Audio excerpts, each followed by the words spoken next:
En Angola, un projet de loi controversé fait polémique ces derniers jours. Le président João Lourenço a présenté une réforme visant à modifier la loi électorale en centralisant le décompte des voix au lieu de comptabiliser au niveau des municipalités et des provinces. L'opposition met en garde contre cette manœuvre qui risque de compromettre la transparence des élections générales.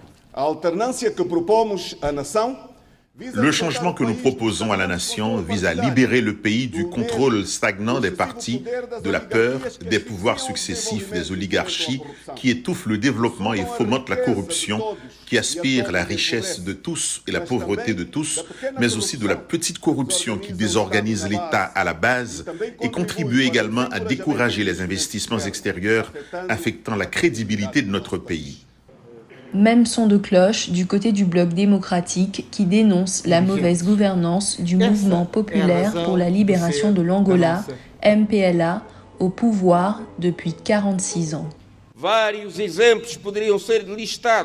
Plusieurs exemples pourraient être énumérés pour montrer que dans la longue histoire de la gouvernance du parti au pouvoir, les mauvaises pratiques et la mauvaise gouvernance, même après les avoir dénoncées publiquement, sont restées impunies.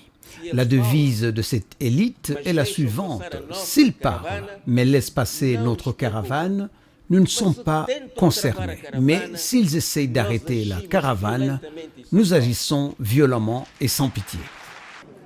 Unie, l'opposition se dit prête à relever le défi pour remporter les élections générales prévues en 2022. Le président du mouvement Praja Servir Angola, prêt à servir l'Angola, affirme qu'il est temps de tourner la page. Je ne peux que proclamer solennellement notre disponibilité et notre volonté de travailler pour l'Angola et pour les Angolais afin de parvenir à un changement politique en 2022. Para realizarmos alternância política em 2022. Elsa, une militante de l'UNITA, pense que la nouvelle alliance donnera enfin lieu à une alternance du pouvoir en Angola. É momento que vai marcar a história da política a nível do país. C'est un moment qui marquera l'histoire de la politique dans le pays en vue des prochaines élections de 2022 et avec ce front patriotique, c'est seulement à ce moment-là que les espoirs du peuple angolais seront renouvelés.